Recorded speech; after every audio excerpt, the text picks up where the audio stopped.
আসসালামু আলাইকুম। Family fruits BD recipe চ্যানেলে আবার সবাইকে স্বাগতম।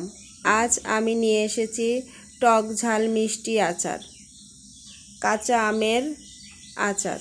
তার জন্য লাগবে 2 কেজি আম। আমগুলাকে আমি 4 টুকরা করে কেটে ধুয়ে নিয়েছি।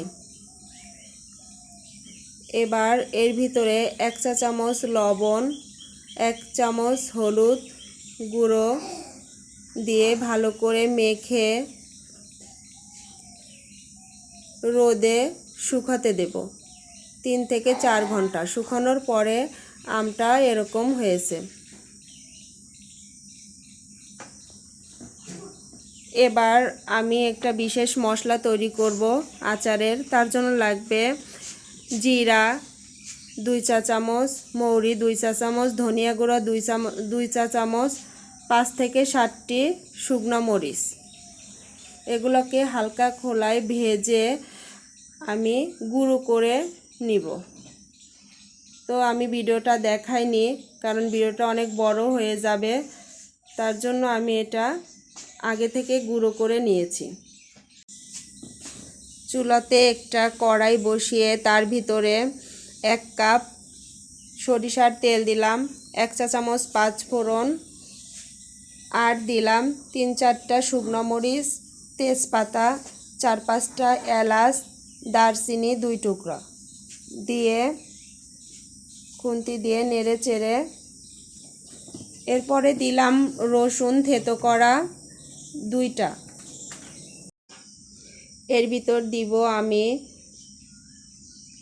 1 চা চামচ সরিষা বাটা। সরিষাটাকে আমি একটা কাঁচামরিচ দিয়ে বেটে নিয়েছি। কাঁচামরিচটা দিলে সরিষাটা তেতো হবে না।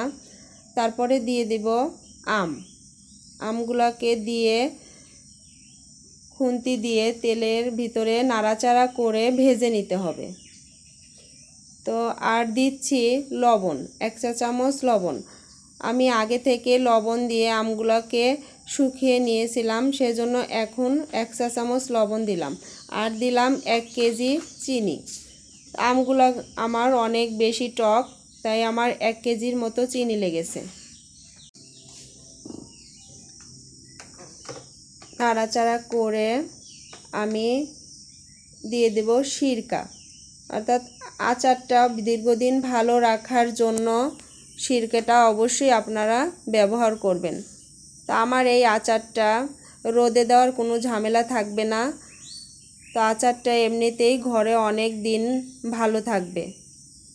তো এইভাবে দেখেন কতটা পানি উঠে গেছে চিনি থেকে। আগে থেকে গুঁড়ো করে নেওয়া সেই মশলাটা অর্ধেকটা আমি এখন দিয়ে দেব, আর বাকিটা আমি শেষে দিয়ে দেব।